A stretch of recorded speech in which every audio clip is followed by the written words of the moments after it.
Bonjour et bienvenue sur ma chaîne YouTube. Aujourd'hui, toujours un programme en Python.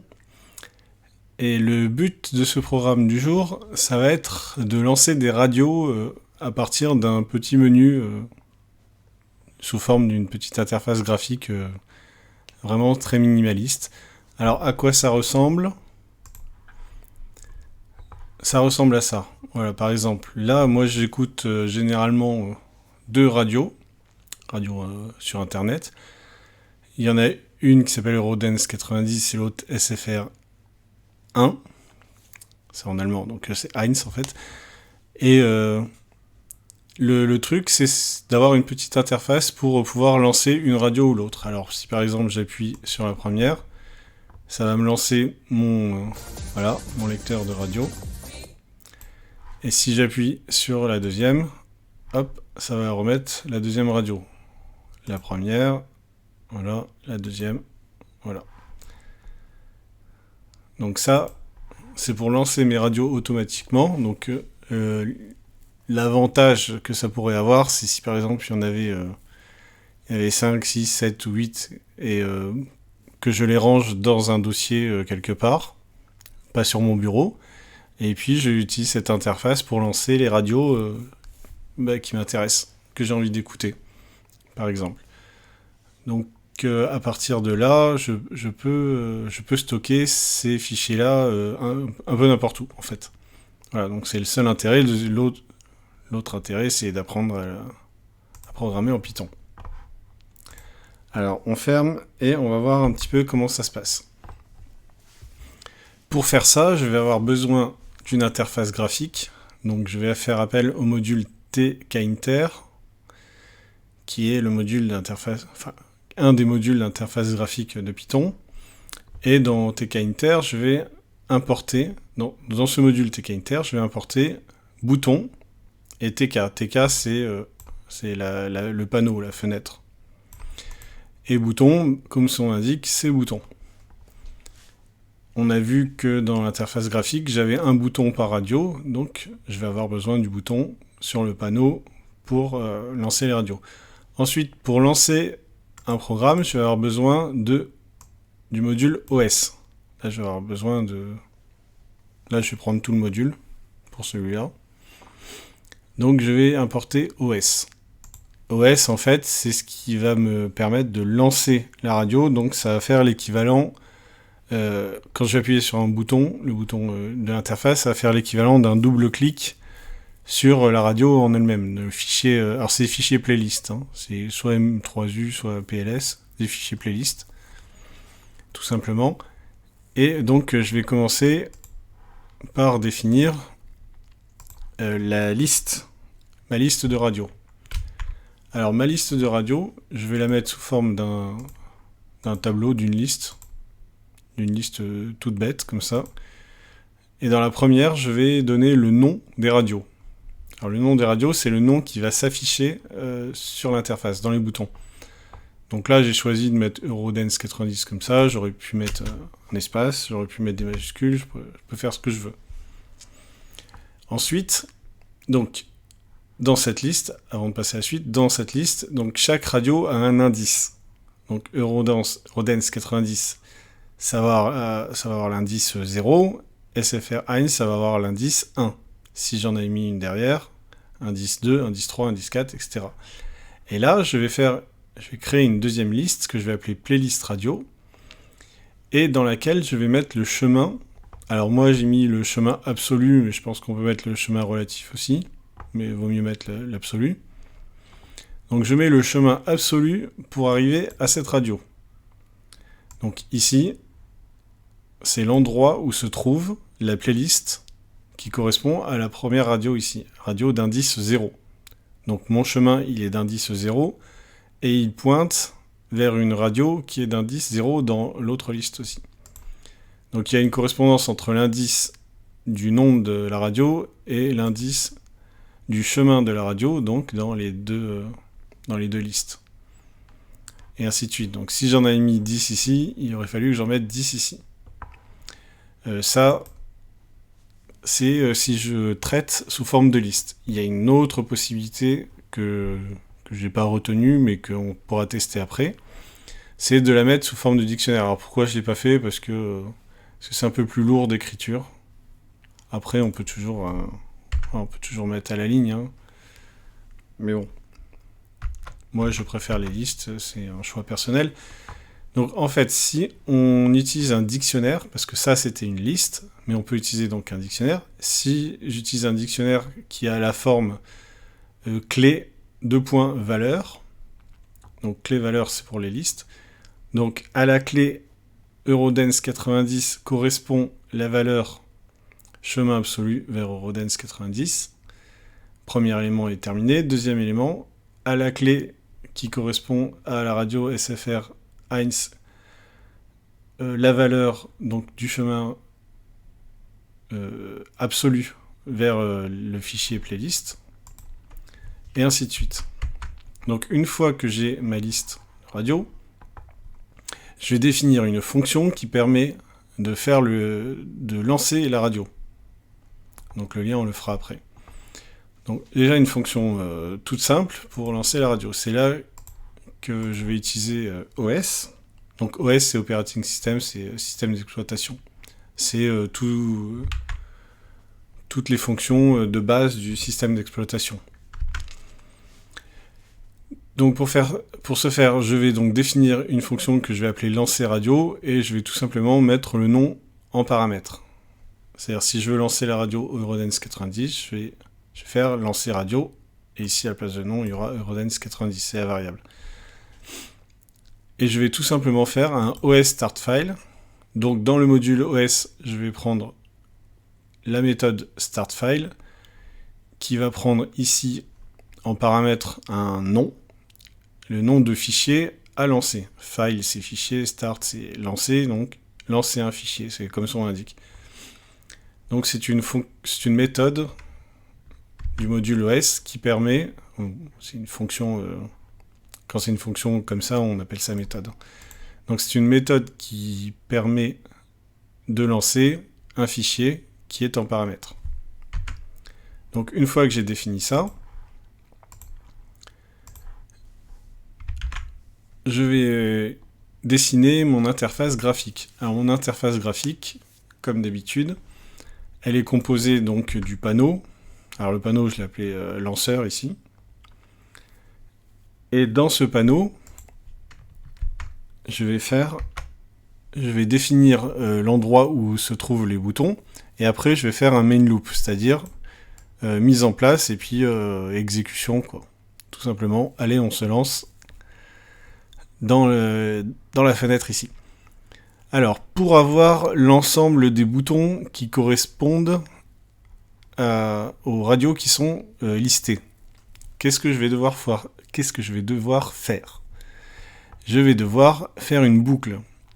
C'est-à-dire que je vais parcourir tous les éléments de la liste, et des deux listes même, et à partir de ça, je vais faire un bouton qui correspond, donc avec comme nom qui sera inscrit dessus, les éléments de la liste radio, et comme fichier à lancer, les éléments qui sont ici,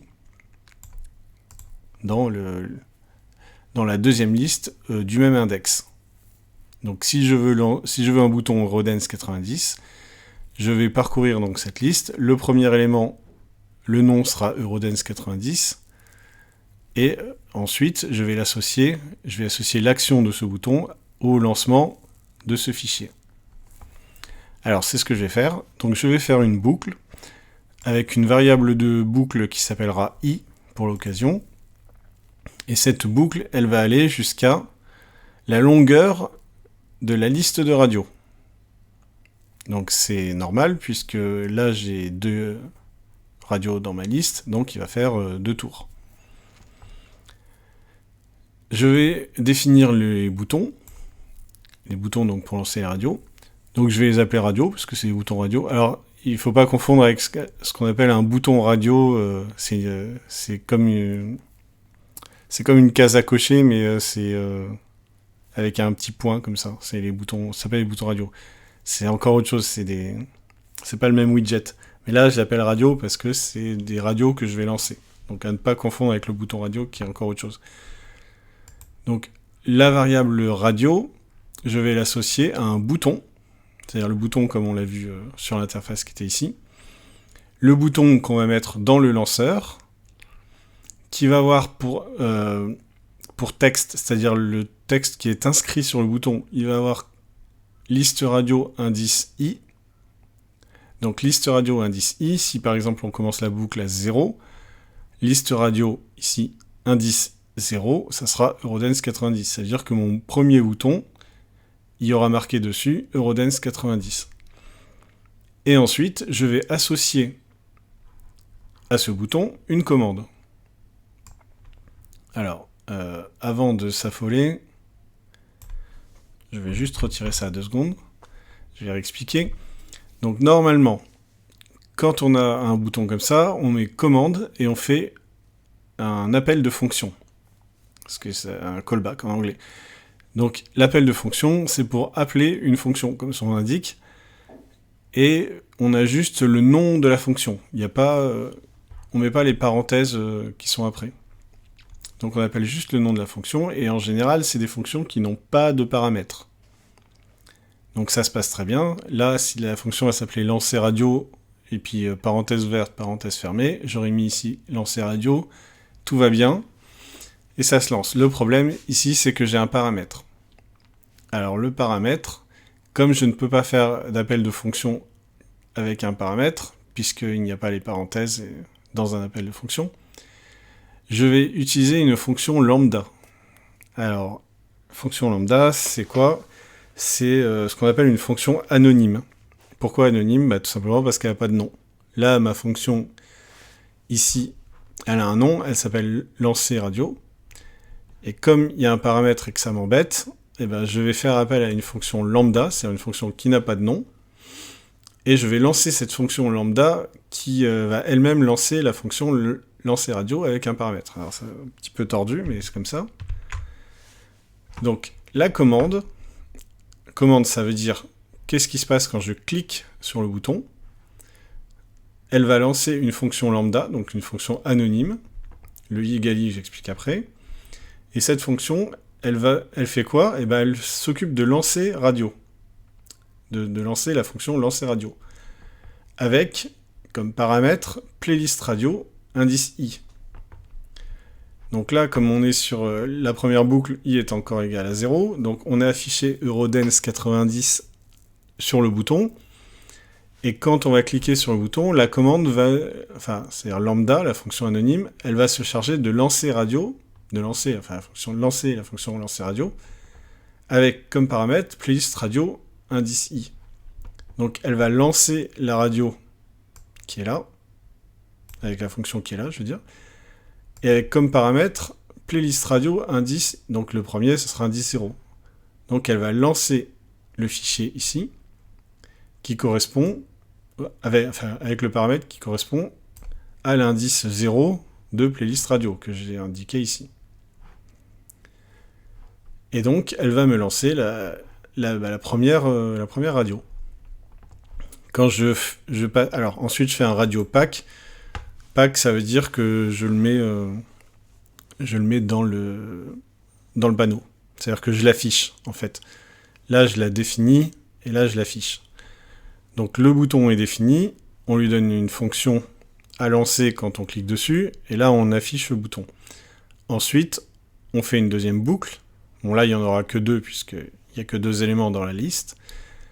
Ensuite, i est égal à 1. Pareil, on va lancer un bouton dont le texte sera liste radio indice 1, c'est-à-dire SFR1 ici.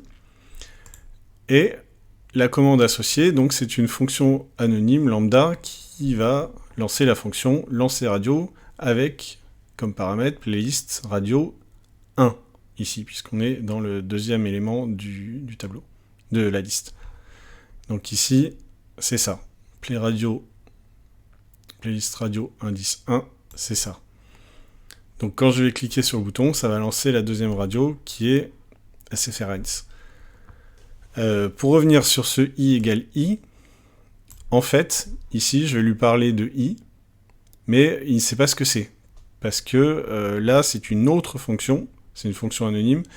On n'est plus dans la fonction ici, on n'est plus... Alors c'est une histoire de portée, en fait. Donc là, il y a des portées locales et des portées globales. Bon, on va faire court. En fait, on va redéfinir donc, la valeur de i. Donc i qui est utilisé dans la fonction lambda, donc qui est ici. On va lui donner comme valeur i qui est ici. Donc j'aurais pu mettre une autre lettre. J'aurais pu mettre G ici. Et puis G. Oups. Puis G ici. Et G à la valeur de I qui est là. Donc c'est peut-être plus clair comme ça. Bref. Donc ça, une fois que c'est fait, je fais un main loop, c'est-à-dire que là je mets en application ma fenêtre graphique, donc qui s'appelle lanceur, et je peux exécuter le programme. De la même façon que ici, j'ai mis une option avec un dictionnaire, je peux aussi faire la même chose avec le dictionnaire. Donc là, si je fais la boucle avec le dictionnaire, ça va se passer un tout petit peu différemment, mais pas tant que ça. Donc je l'ai mis en remarque pour le moment. Donc là, qu'est-ce qui se passe ? Eh bien, il se passe que je vais plus raisonner en termes de i, c'est-à-dire de variables de boucle, mais en termes de couple de variables de boucle. Parce qu'il y en aura deux. Je m'explique. Ici, on va juste raisonner, enfin, dans cette première boucle, on va juste raisonner en indice, et l'indice c'est le même pour les deux listes, mais là, on n'a qu'un seul dictionnaire qui correspond à ça, avec une clé et une valeur. Donc là, on a deux éléments. Quand je lance ma boucle, je vais dire pour clé et valeur, dans le dictionnaire liste radio. Alors, j'applique la méthode items pour qu'il puisse définir clé et valeur après. Et dans cette boucle, eh bien, je vais faire, pareil, un bouton qui correspond à la radio. Le lanceur, c'est pareil. Ce qui va s'afficher, donc le texte, ça va être la clé. Donc la clé, c'est l'élément de gauche ici, donc qui est à gauche des deux petits points. Et la commande, ça va être exactement la même chose.